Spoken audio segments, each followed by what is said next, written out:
Hello students, welcome to Infinity Vision. So in this particular video, we are going to discuss JEE Mains 2024 paper, and that's 27th of January, SIFT 1. So let's start our discussion. अच्छा देखो इस discussion start करने से पहले एक छोटा सा point और इस बार अगर आप जेई मेंस का पेपर देखो, specially chemistry part that was quite easy and बहुत सारे क्वेश्चंस जो थे वो डायरेक्टली एनसीईआरटी से लिए गए थे। तो जहाँ पे भी मुझे लगा है कि एनसीईआरटी का रेफरेंस मुझे डाल देना चाहिए, राइट, वहाँ पे मैंने वो डाल दिया है so that you can prepare well for April जो 2024 में होने वाला है, right, JEE Mains. So let's start our discussion. This is our first question. You see, statement 1, the 4f and 5f series of elements are placed separately in the periodic table to preserve the principle of classification. So it's a true statement. And if you see, second, S block elements can be found in pure form in nature. So S block elements are quite reactive. They do not, they are not found in pure form. Actually वो combined state में exist करते हैं because of their high reactivity. So statement 2 is false, but statement 1 is true. So option अगर देखोगे तो option number 3 will be your right answer. Now if you see the statement 1, that is directly taken from NCERT. A periodic table, class 11th, chapter number 3. You see that periodic table, and there you start from here. Start reading from here. The 4f and 5f inner transition series of elements are placed separately in the periodic table to maintain its structure and to preserve the principle of classification by keeping elements with similar properties in a single column. So that statement 1 is directly taken from here. NCERT is quite important. इस साल JEE mains में काफ़ी सारे questions NCERT से आए हैं, so please read NCERT, right, it's very important. So fine, let's move to the next question. Two nucleotides are joined together by a linkage known as, again a very simple question, the answer will be phosphodiester linkage. जो pentose sugar होते हैं, एक pentose sugar का carbon 3 prime और दूसरे pentose sugar का carbon 5 prime, right, they are connected with what, phosphodiester linkage. Nucleic acid, biomolecules NCERT खोलो, उसमें न्यूक्लिक एसिड खोलो, it's clearly mentioned there. So the answer will be 1. Let's move to the next question. The highest enol content will be shown by, again I would say a very simple question. Second, इसका अगर आप enol form बनाओ तो क्या होगा? You see, कुछ नहीं, यहां से एक H इस पे ट्रांसफर कर दो और इस डबल बॉन्ड को यहां ट्रांसफर कर दो. So this will become what, your OH. उसी तरह से यहां पे भी क्या हो जाएगा, OH, और उसी तरह से यहां पे भी क्या हो जाएगा आपका OH, right?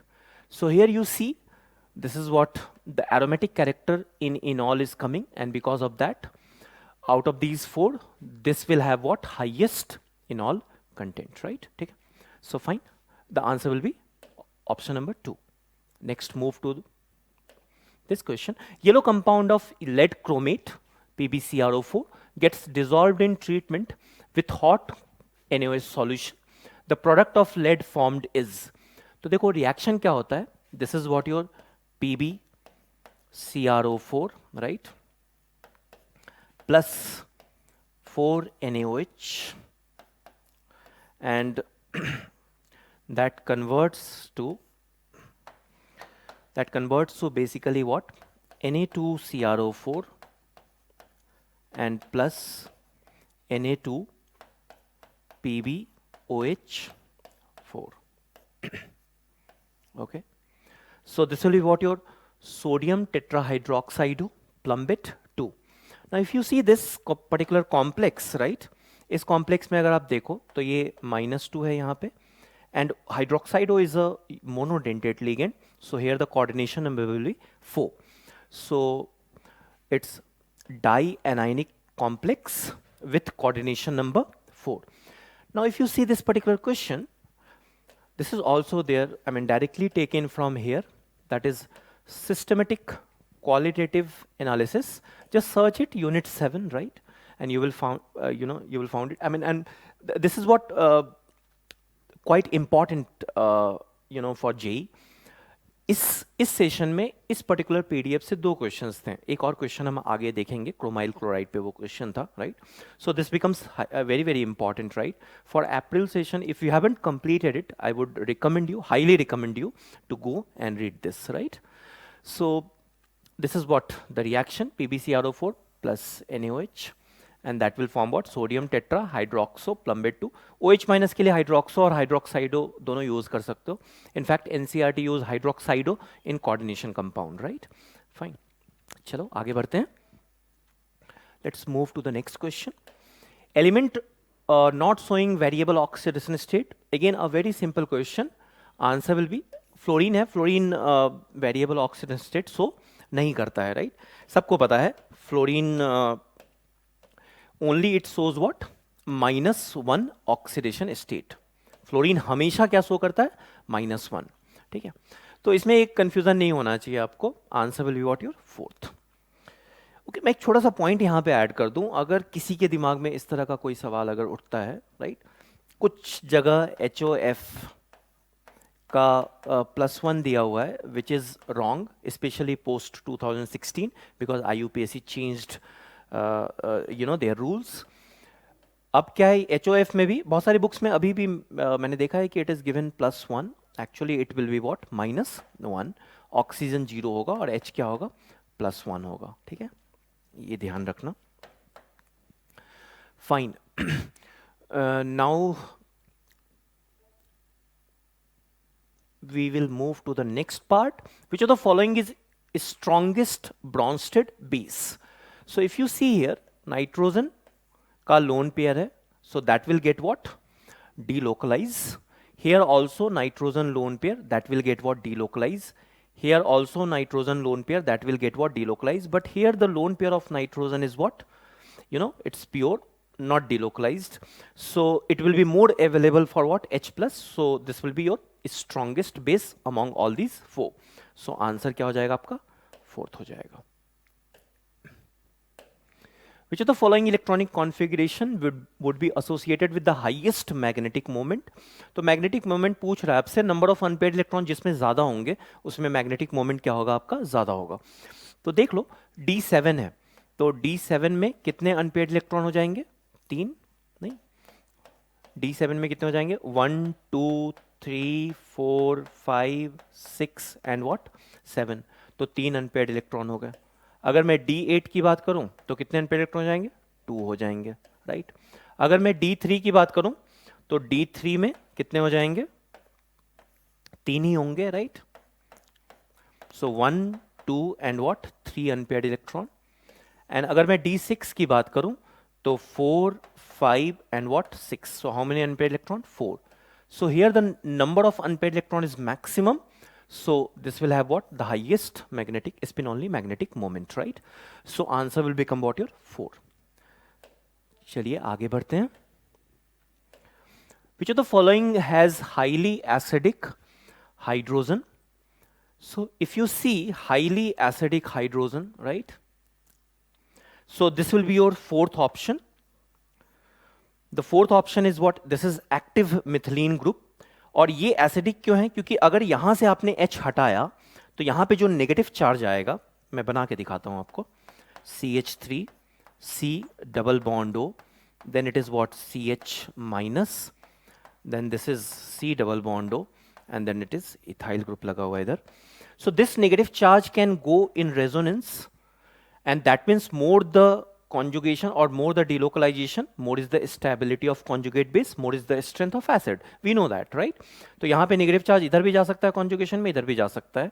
So both side it can go in conjugation with this C double bond O, और delocalize हो सकता है. So because of that, this particular H will be what, maximum acidic out of all these 4 options. Active methylene group पढ़ा होगा आपने, ये simple सा है जब tautomerism पढ़ा होगा तो this is what, option number 4 will be the right answer. चलिए आगे बढ़ते हैं. A solution of 2 miscible liquids showing negative deviation from Raoult's law. देखो negative deviation Raoult's law vapour pressure के लिए हम यूज करते हैं. मतलब negative deviation मतलब जो Raoult's law से आप कैलकुलेट करोगे वेपर प्रेशर उससे क्या होना चाहिए, कम होना चाहिए. That is the meaning of negative deviation. और वो कम कब होगा, जब A और B के बीच में इंटरेक्शन क्या होगा, स्ट्रांग होगा, राइट. सो दैट मीन्स आपका वेपर प्रेशर तो डिक्रीज होने वाला है, तो नेगेटिव डेविएशन मतलब वेपर प्रेशर डिक्रीज होगा। तो ऑप्शन तो वैसे ही चलेगा। बॉइलिंग पॉइंट की बात कर रहे हैं, तो वेपर प्रेशर अगर डिक्रीज हो गया तो दैट मीन्स अब एक्सटर्नल प्रेशर को मैच करने के लिए बॉइलिंग तो वहीं स्टार्ट होगी, तो you have to increase the temperature, that means boiling point will increase.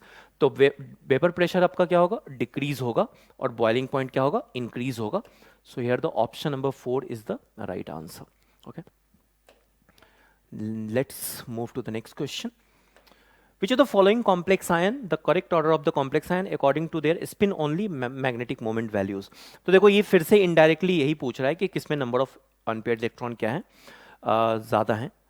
जिसमें भी नंबर ऑफ अनपेयर्ड इलेक्ट्रॉन ज़्यादा होंगे उसी में आपका क्या हो जाएगा, उसका मैग्नेटिक मोमेंट ज़्यादा हो जाएगा, राइट। तो यहाँ पे देखो F पे -1 होता है तो -6, 3 माइनस बाहर में है तो इस पे क्या चार्ज होगा, +3, तभी तो 3 माइनस आएगा।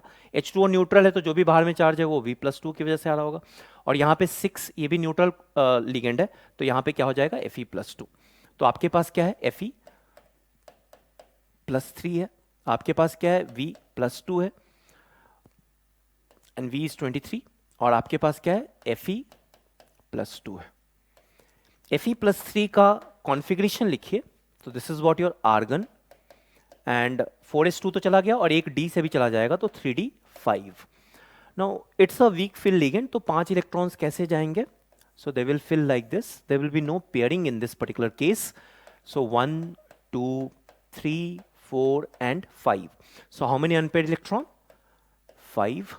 नाउ V2 प्लस अगर आप देखो तो here it will be argon 4s2 3d3, but +2 है तो 4s2 से चला गया तो 3d3।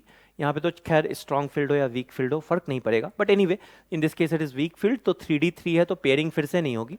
So it is what your 3 unpaired electron. और Fe+2 को अगर आप देखो तो आर्गन क्या हो जाएगा, 4s2 3d6 होता है, आयरन +2 है मतलब 3d क्या हो जाएगा, 6। अब 3d6 है और साथ में water which is a weak field ligand in this particular case, so it will act as, I mean there will be no pairing again. So how many unpaired electron, 4। तो यहाँ पे 4 अनपेयर्ड इलेक्ट्रॉन हो गए, तो सबसे ज्यादा unpaired electron P में है तो उसका जो मैग्नेटिक मोमेंट होगा वो स्पिन ओनली मैग्नेटिक मोमेंट सबसे ज्यादा होगा। So this is what your P, then R and then what, Q। So that will be your answer. आप देख लीजिए ऑप्शन नंबर 3। ओके, चलिए आगे बढ़ते हैं। Next question, again a very simple question, right? So choose the polar molecule from the following. CCl4 tetrahedral है, सारे same है तो क्या होगा, ये पोलर होगा। CaCl3 क्या होगा तुम्हारा, सॉरी पोलर नहीं नॉन पोलर होगा क्योंकि म्यू क्या होगा, 0। इसका भी लीनियर है, CO2, right, so it will be again what, mu 0। CH2 double bond CH2, यहाँ पे भी म्यू क्या हो जाएगा, 0, राइट। वो H वाले एक दूसरे को कैंसिल आउट कर देंगे, और CaCl3 का तो होगा आपका यहाँ पे इसके पास कुछ ना कुछ डायपोल मोमेंट होगा, right. So that will be your polar molecule. Again I think a very simple question. चलते हैं आगे, next question. Given below are 2 statements, paranitrophenol is more acidic than metanitrophenol and orthonitrophenol. Phenol chapter में I think इसका पीके value भी दे रखा है एक table में, अगर जाके देखोगे तो। Anyway you see here, this is what your paranitrophenol. देखो पैरा और ऑर्थो का तो मेटा से ज्यादा होगा बिकॉज ऑफ -m, लेकिन ऑर्थो और पैरा में किसका ज्यादा होता है, पैरा का ही ज्यादा होता है। The reason is what, ortho में इंट्रामोलिकुलर हाइड्रोजन बॉन्डिंग हो जाती है एंड बिकॉज ऑफ दैट इसका एसिडिक स्ट्रेंथ थोड़ा क्या हो जाता है, कम हो जाता है। So para is greater than ortho and that is greater than what, meta. So statement 1 तो सही है। Ethanol will give immediate turbidity with Leucas reagent. Immediate turbidity means what? कि 3 डिग्री, और इथेनॉल क्या है आपका, it is what your 1 degree alcohol है, so it will not give you what, immediate turbidity. So this statement 2 is incorrect. Answer क्या हो जाएगा, statement 1 is true but statement 2 is what, false. So statement 1 is true but statement 2 is false. Option number 1। चलते हैं आगे, next question. The ascending order of acidity of OH group in the following compound, right? Now you see in this particular case, if you will make its conjugate base, organic में कभी भी अगर acidic और basic का order अगर आपको पता करना हो, it's better to make its conjugate base and see the stability of conjugate base using the concept of inductive resonance, hyperconjugation, aromaticity, all these things, right? So in this case, if you will make its conjugate base, the O minus is not delocalized. In all these 4 cases, it is delocalized, right? Because of the presence of this phenyl group, okay? So here, जो A होगा वो तो सबसे पीछे ही आने वाला है option में, राइट? तो इन दोनों को तो मैं पहले ही हटा देता हूं. अब देखो इसमें N2O को देखो, यहां पे N2O का कौन सा इफेक्ट होगा? पैरा पोजिशन पे माइनस एम होगा, माइनस आई भी होगा. We will take minus M. यहां पे MEO का क्या होगा? प्लस एम होगा और माइनस आई होगा, but we will take plus M. Resonance more dominating inductive से, एक्सेप्ट हेलोजन के केस में minus I greater than plus M होता है. तो यहाँ पे क्या हो जाएगा? इसको H ले लो तो ये रेफरेंस मान लो, और यहाँ पे N2O 2 हैं और एक ऑर्थो और एक पैरा पे है, तो दोनों का माइनस एम भी होगा, माइनस आई भी होगा, माइनस एम. तो अगर तुम देखो इस पर्टिकुलर ऑप्शन में, तो सबसे ज्यादा किसका होगा? E का. 2 NO2 के माइनस एम, B होगा, देन एक NO2 का minus M, then reference, that is what your D, then C होगा. C में प्लस एम है, but still this O minus is delocalized a bit, right? तो C पहले आएगा A से, so C is greater than what? A. So that will be what your E, B, D, C, A. Option 4 is the right answer. ठीक है? चलें आगे. Now, given below are 2 statements. One is labeled as assertion and the other is labeled as reason. Melting point of boron is unusually high in group 13 elements because of solid boron has very strong crystalline lattice. दोनों ही बात सही, मतलब दोनों ये statement सही हैं. This is what the correct explanation of statement 1. So both A and R are correct. Okay, here it is what the first option, ये नहीं होगा. Both A and R are correct and R is the correct explanation of A. देखो ऐसे questions में ना आप जरूर पढ़ो, राइट? ट्रेडिशनली तो ऐसा होता है कि ये पहले होता है और ये बाद में होता है. अगर इस तरह की आप गलती कर रहे हो तो ये ज़्यादा पेनफुल होता है, नहीं कि एग्जाम में जल्दी जल्दी में अच्छा A और R करेक्ट है, R is the correct explanation of A, और फट से 1 मार्क के आगे बढ़ गए, right? So please read all those 4 options, even statement 1 statement 2 वाला जो है, और असर्शन रीजन वाला में तो स्पेशली मैं बोलूँगा आपको, आप जरूर देखिए कि उन्होंने किस तरह से दिया है, राइट? कि कौन सा ऑप्शन है, मतलब जो कन्वेंशनल ऑप्शन है उसको आप मान के नहीं चलें, ठीक है? अच्छा, ये जो क्वेश्चन है, उन्होंने ये भी क्वेश्चन डायरेक्टली एनसीईआरटी से लिया था, दो P block is not the part, अब तो वो हट गया है, but you should read it. मैं दिखाता हूँ आपको कहाँ से दिया उन्होंने. ये लाइन पकड़ लो. Due to very strong crystalline lattice, boron has unusually high melting point. From this line they made that particular question. देखो मेरा सजेशन रहेगा अप्रैल के लिए आप पी ब्लॉक जरूर करके जाओ. एटलीस्ट पी ब्लॉक में जो फिजिकल प्रॉपर्टीज़ हैं, जो टेबल्स बने हुए हैं, टेबल्स बेस्ड क्वेश्चन आप जरूर करके जाइए. कुछ स्ट्रक्चर्स देख लीजिए, ठीक है ना, जो इंपॉर्टेंट स्ट्रक्चर्स हैं. So please do it. And अगर अभी बोर्ड में थोड़ा इन्वॉल्व हो आप, तो बोर्ड के बाद कर लेना. बोर्ड के बाद भी तुम्हारे पास सफिशिएंट टाइम रहेगा. इनफैक्ट आई वुड सजेस्ट कि बोर्ड के बाद ही करो, क्योंकि थोड़ा सा इंफॉर्मेशन लोडेड टॉपिक है, तो अभी अगर करोगे भी तो शायद भूल जाओगे, तो that will be a waste of time for you. So pick this topic after the board. Even वो जो हमने सिस्टमेटिक क्वालिटेटिव एनालिसिस किया था यूनिट 7 वाला, वो भी अगर नहीं किया है, please do it. It will help you in April session, right? चलिए नेक्स्ट. साइक्लोहेक्सीन इज बेंजोनोएट, तो हटाओ. ए साइक्लिक नॉट, साफ ही दिख रहा है साइक्लिक. Answer is alicyclic. देखो ये भी डायरेक्टली एनसीईआरटी से उन्होंने क्वेश्चन लिया था. If you see here, so this is also directly from NCERT, and even this it's there also, cyclohexene, right? So बहुत सारे ऐसे क्वेश्चन है ना उन्होंने NCERT से लिया है. आप NCERT को आप जरूर करें. तुम भी कह रहे होगे कितनी बार तो बोल दिया. Anyway, क्या हो गया? चलें आगे. So answer will be alicyclic. Now aqueous solution of ammonium carbonate is basic, right? It's a salt. It's a salt of weak base and weak acid. कौन सा weak base है भाई? So ammonium hydroxide, and this is what your carbonic acid, right? अब इन दोनों का ये salt है. Weak base और वीक एसिड का जो सॉल्ट होता है उसका पीएच कैसे हम पता करते हैं? So there is a formula for that. NCERT में भी दिया हुआ है. At temperature 25 degree Celsius that pH will be what? Salt of weak acid and weak base 7 + ½ into pKa minus pKb. Now you see NH4OH is relatively a stronger base, मतलब in the sense हैं तो दोनों week he, but इसका जो Kb है इसके Ka से क्या होगा, ज्यादा होगा, right. So if Kb is greater than Ka, that means Pkb is less than Pka. Log वॉग लगाओ, एक माइनस लगाओगे तो इनइक्वालिटी चेंज हो जाएगी, राइट, ठीक है ना. सो Pkb is less then what, Pka, और ये इधर जब जाएगा तो Pka minus Pkb will become what, positive. तो ये वैल्यू क्या आ गई, पॉजिटिव आ गई. तो something will add in 7, that means pH will be greater than 7 and the solution will become what, basic, right. तो पहला तो सही है, aqueous solution of ammonium carbonate is basic. Acidic basic nature of salt solution of a salt of weak acid and weak base depends on Ka and Kb value of acid and the base forming it. So ठीक है, ये भी सही है. So both statement 1 and statement 2 is what, correct. So both statements are correct. Now moving to the next question. IUPAC name of the following compound. यहाँ पे numbering करना है. देखो ये तो साफ है, इसमें कोई डाउट नहीं होना चाहिए. 1 2 3 यहीं से करोगे नंबरिंग. इस केस में जो सेट ऑफ लोकेंट आएगा वो क्या आएगा, 1 1 3 आएगा. इस केस में करोगे तो अगर मैं इसको मान ले तुमने 1 ले लिया और 2 3, तो उस केस में क्या आ जाएगा, 1 3 3. तो definitely we have to take this one. और नाम क्या हो जाएगा फिर, इथाइल पहले लिखेंगे, whatever irrespective of its position, alphabetically ही लिखते हैं ना. तो सब्स्टिट्यूएंट को, तो 3 इथाइल 1 1 डाइमिथाइल साइक्लोहेक्सेन. तो 3 इथाइल 1 1 डाइमिथाइल साइक्लोहेक्सेन, ठीक है. चलिए,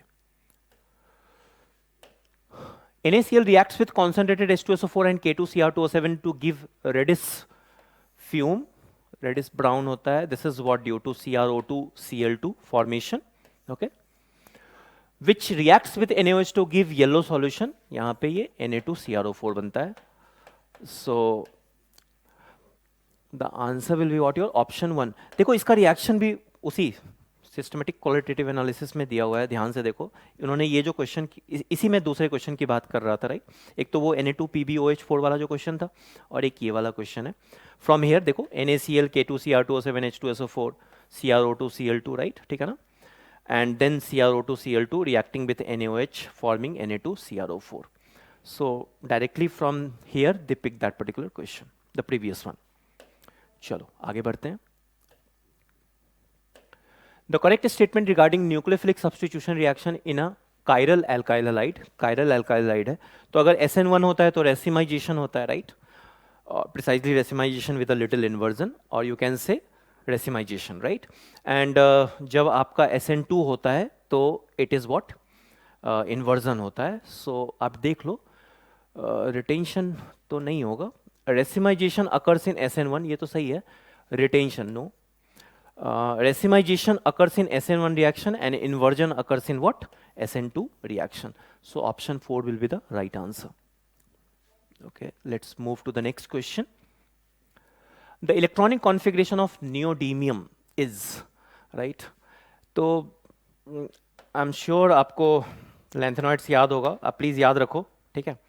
That is what your लड़कों से परेशान नंद पंडित ने शायद एक की गर्दन तोड़ दी होगा, अब तमाशा ये लो, ठीक है. और ये 57 है आपका, ये 58 है सीरियम. सियोडीमियम 59 है. I am sorry if I am butchering its pronunciation, okay. And this is what neodymium, this is what 60. And then it's a simple, देखो 54 तक तो जेनन होगा ही होगा, जेनन 54. उसके बाद क्या हो जाएगा, 6s2, ये तो सब में ही होगा. 54 सब में ही होगा, ये सब में होगा 56. एंड देन क्या हो जाएगा 5d, तो 5d में लैंथेनम में 5d1, तो ये 57 हो गया, राइट. सीरियम में 5d होता है 1. इसके अलावा 5d तभी आएगा जब हाफ फिल्ड ऑर्बिटल की स्टेबिलिटी होगी, ठीक है. तो दैट इज जीडी में आएगा, और जीडी के पहले भी यूरोपियम में भी आएगा, राइट. मैं दिखा देता हूं थोड़ा सा लिख के, इसको याद रखना बहुत सिंपल है. And this is what your 4f. Lanthanoid की बात कर रहे हैं तो 4f, यहाँ तो 0 है, यहाँ पे कितना होगा 1, और यहाँ पे 5d फिर से क्या आ गया 0. तो ये अगर 5d 1 रहता तो ये 2 होना चाहिए था, बट एक यहाँ से जंप होके ये आ गया तो ये 3 हो गया. ये कितना हो जाएगा 4, बाकी 5D 0 है, ये कितना हो जाएगा 5, ये कितना हो जाएगा 6, यूरोपियम में क्या हो जाएगा 7, हाफ फील्ड आ गया ना। तो अब यहाँ तक 5D 0 है, अब यहाँ पे फिर से 5D 1 आ जाएगा और ये 7 ही रहेगा। फिर आगे बढ़ोगे तो ये 8 होना चाहिए, लेकिन फिर हाफ फील्ड रहा नहीं, तो ये 5D 0 हो जाएगा और ये क्या हो जाएगा 9। फिर उसी तरह से चलते चले जाओ, YB पे 14 आएगा तो 5D 0 ही रहेगा, और फिर ल्यूटीशियम में बेसिकली 5D 1 एंड 4F 14 हो जाएगा। So quite easy to remember. यहीं से क्वेश्चन था, अब तो देख लो, अब तो हो जाएगा मेरे ख्याल से। Xg है and then it is what 4F 4 and 6S 2। So answer will be first, neodymium.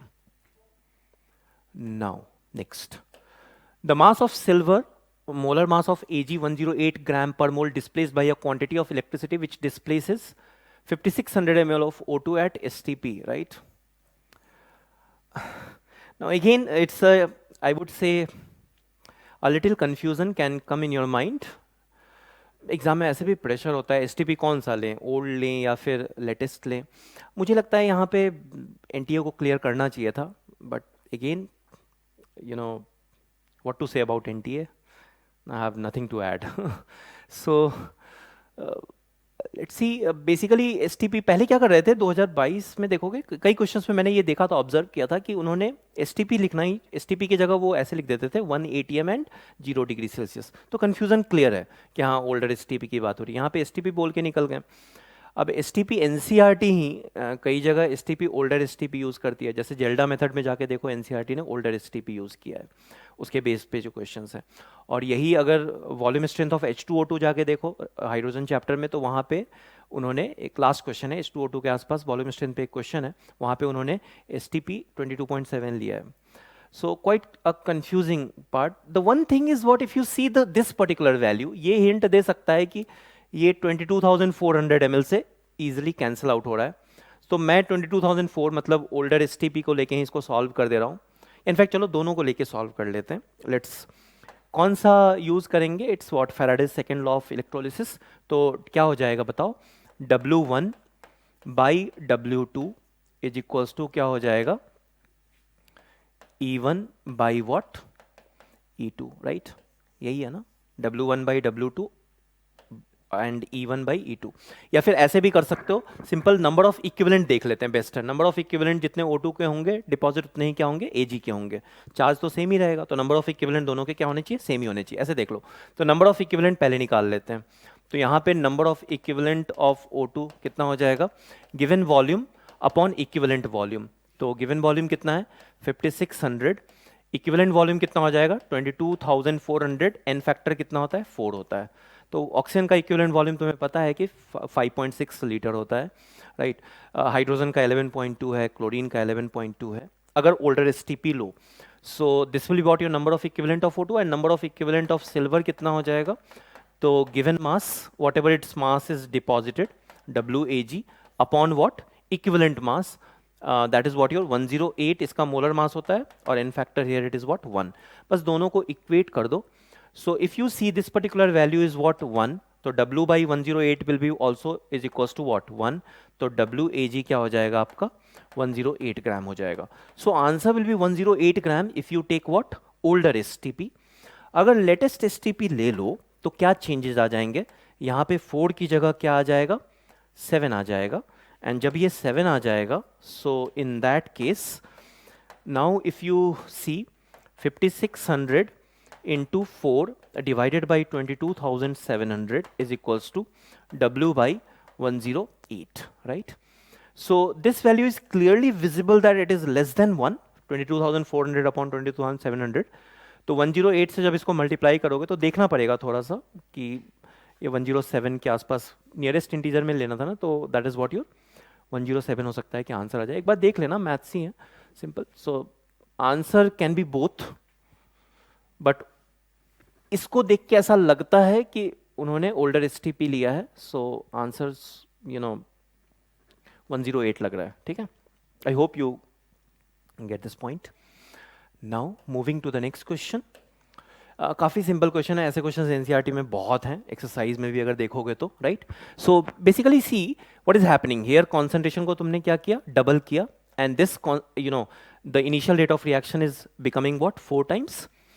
तो 2 पे क्या पावर रखूं मैं कि 4 बन जाए, तो 2, राइट. तो ऑर्डर क्या हो जाएगा, 2 हो जाएगा. इस तरह से कर सकते हो, बहुत सिंपल है. जैसे यहाँ पे देख लो, इसको डबल किया तुमने और ये कितना टाइम्स हो गया, 4 टाइम्स. तो 2 पे मैं क्या पावर रखूं कि ये 4 हो जाए, तो 2. Order will become what your, the order of the reaction will be what, 2. So again, I will consider it as a very simple question.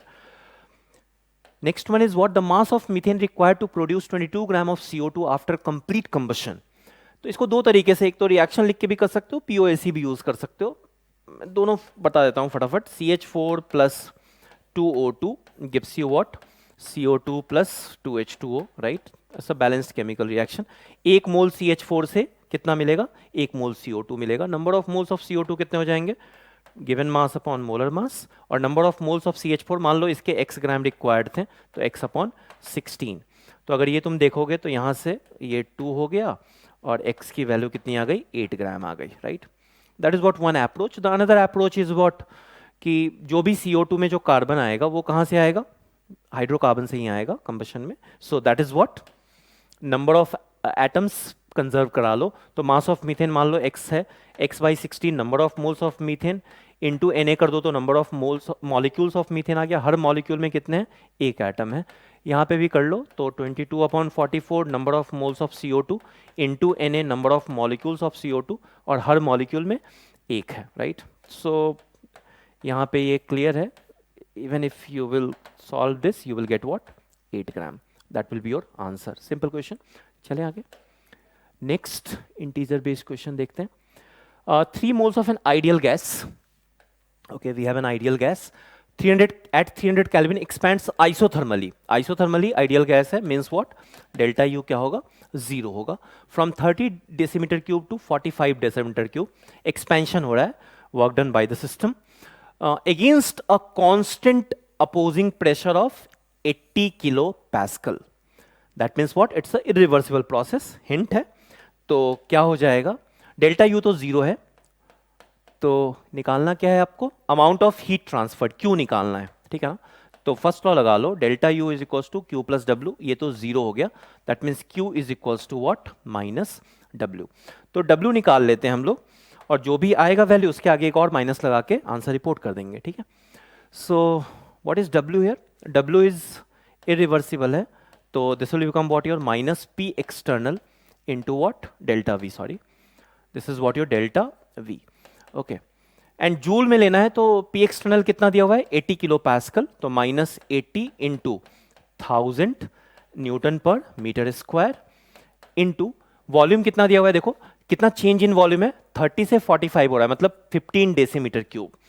लेकिन 15 डेसीमीटर क्यूब तो नहीं ले, मतलब हमें जूल में निकालना है तो डेसीमीटर क्यूब को मीटर क्यूब में कन्वर्ट करना पड़ेगा. तो 1 decimetre cube is equals to क्या हो जाएगा, 1/1000 मीटर क्यूब. 1 डेसीमीटर 1/10 मीटर होता है, तो 1 decimetre into 1 decimetre into 1 decimetre, इस तरह से लिख सकते हो 1/1000 मीटर क्यूब. और यहाँ पे 15 को ऐसे लिख लो, 15 इंटू 1 डेसीमीटर क्यूब, और 1 डेसीमीटर क्यूब को फिर कन्वर्ट कर लो. कन्वर्जन तुम्हें पता ही होगा, right. So this is what, metre cube. Okay, so from here if you see 1000 तो कैंसिल आउट हो गया, and this will become what your minus 1200 newton metre, that is what your joule. So minus 1200 मतलब Q क्या हो जाएगा, plus 1200 joule, right. So that will be the answer, 1200. बस थोड़ा सा मेरे ख्याल से यूनिट कन्वर्जन का इशू था, बाकी तो बहुत ही सिंपल क्वेश्चन था. चले, 3 methyl hex 2 on reaction with HBr in presence of peroxide. Peroxide के प्रेजेंस में हो रहा है, एंटी मार्कोव-निकोव एडिशन करना है हमें, फॉर्म्स एन एडिशन प्रोडक्ट. तो पहले 3 मिथाइल हेक्स 2 वर्ड रूट पकड़ लो पहले तो. So C C C C C C, hex second position पे इन, यहाँ लगा दो double bond, and then third position पे सब्सटीट्यूएंट 1 2 3, तो यहाँ पे CH3 लगा दिया.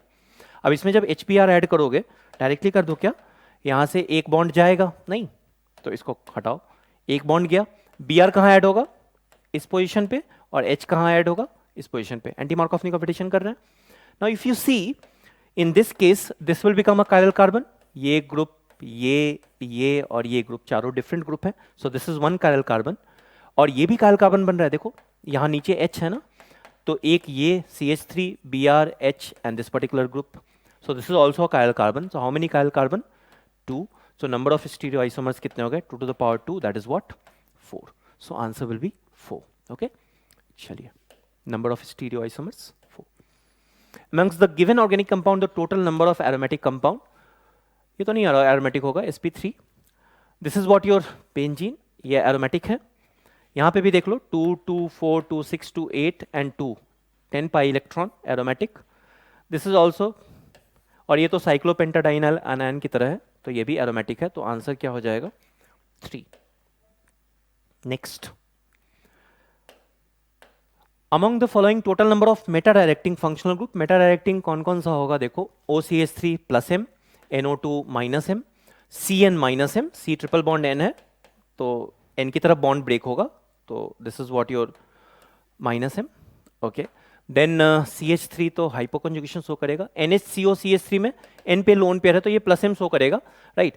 थोड़ा बहुत इधर भी जाएगा वो, राइट, इतना एक्टिवेटिंग नहीं होगा, but still it is what? Activating. That means it is ortho-para-directing, it is not meta-directing, right? तो ये भी नहीं होगा. COR में C डबल बॉन्ड OR, फिर से ये इस साइड गया रिंग से, तो ये भी क्या हो जाएगा? Meta-directing. OH again ortho-para, COOH Meta-directing, right. Cl वैसे तो इलेक्ट्रॉन विड्रॉइंग होता है because it's minus I is greater than plus M, but still it is what? Ortho-para-directing, तो Cl नहीं होगा. काउंट कर लीजिए 1, 2, 3, 4. Answer will B 4. ठीक है, चलिए आगे बढ़ते हैं. The number of electrons present in all the completely filled subcells having n is equals to 4. अब n is equals to 4 में कितने इलेक्ट्रॉन होते हैं भाई? 2n स्क्वायर, और 2n स्क्वायर मतलब कितने इलेक्ट्रॉन? 32. अब उस 32 में क्या होगा? 16 प्लस हाफ वाले होंगे और 16 माइनस हाफ वाले होंगे. तो यहाँ पे सिंपल है, आंसर क्या हो जाएगा? 16. वैसे मैं करके दिखा देता हूँ आपको. n is equals to अगर 4 है, एक बात बताइए, तो l की वैल्यू क्या क्या हो जाएगी पॉसिबल? 0, 1, 2 एंड 3. ठीक है. एंड देन 0 मतलब s में तो एक ऑर्बिटल होंगे, p में कितने होंगे? 3, d में कितने होंगे आपके? 1, 2, 3, 4, 5, और f में कितने होंगे? 1, 2, 3, 4, 5, 6, 7. हर में एक प्लस हाफ होगा और एक माइनस हाफ, तो यही डब्बा मतलब ऑर्बिटल काउंट कर लेते हैं. 1 + 3 4 + 5 9 + 7 16. So answer is 16. Next question. Sum of bond order of CO and NO plus. CO 6 + 8, that is what? 14 electron system. NO plus 7 + 8 15, but एक पॉजिटिव चार्ज भी है तो 14. तो दोनों का बॉन्ड ऑर्डर कितना हो जाएगा? 3 and 3. 3 + 3 क्या हो जाएगा? 6. तो सिंपल है. 14 का कितना होता है? 3. अब 14 से एक कम करो या एक बढ़ाओ, बॉन्ड ऑर्डर क्या हो जाएगा? 2.5. फिर 13 से एक कम करो तो ये 2.5 से घटाते चले जाओ, इधर या इधर. 16 का 2, 12 का 2, 11 का 1.5, 17 का 1.5, 10 का 1, 18 का 1, 9 का 0.5, 19 का 0.5, 20 का 0, 8 का 0, right? ठीक है ना? Be2, Ne2 that doesn't exist because of zero bond order. So again I would say it's a simple question. देखो पेपर इजी था, मैं बार बार कह रहा हूँ सिंपल क्वेश्चन, मतलब अच्छा स्कोर किया जा सकता था इसमें. आई hope you all will agree with me on this point, right? कि काफ़ी अच्छा स्कोर किया जा सकता था इस केमिस्ट्री पेपर में. From the given list the number of compounds with +4 oxidation state, that is what your. इसमें तो -2 प्लस ये +6 हो जाएगा, नहीं SO3, H2SO3 में -2 -6 +2, तो +4. एक ये हो गया. SOCl2 में अगर देखें आप तो दोनों इसकी वजह से +1 +1 +2, तो यहाँ पे क्या हो जाएगा? +4, तो ये भी हो जाएगा. SF4 में -1 +4 हो जाएगा, ये भी हो जाएगा. BSO4 में SO4 2- आ गया तो +6, ये नहीं होगा. ये ओलियम ही है, यहाँ पे भी क्या होगा? ये +6 ही होगा. तो आंसर कितना हो जाएगा? 1, 2, 3, right? So out of these 3 compounds will have sulphur in +4 oxidation state. I think this is the last question. Okay fine. So I hope you know you found this discussion helpful. मैंने एक बात कही और मैं फिर से reiterate करता हूँ, स्पेशली अगर आपने सिस्टमेटिक क्वालिटेटिव एनालिसिस नहीं किया है, आप जाके ज़रूर करिए. आप NCERT के क्वेश्चंस कीजिए, एटलीस्ट जो एग्जाम्पल्स हैं, सॉल्व्ड एग्जाम्पल्स हैं या इन टेक्स्ट हैं, एक्सरसाइज हैं, right? Go through NCERT. It's not that difficult, ज़्यादा टाइम भी नहीं लगेगा. अभी आप 12th में हो, आपने काफ़ी कुछ कर ही रखा होगा, ठीक है? So and what ever is the result of this exam, I would recommend you to just go and work more hard, right. अभी कुछ परसेप्शन नहीं बनाना है कि क्या होगा आगे, right. Just go and work hard, अच्छे से बोर्ड दो, अप्रैल के लिए तैयारी करो, और फिर एडवांस लिखो, फोड़ो उसको, right. I wish you good luck, and thank you for watching this video.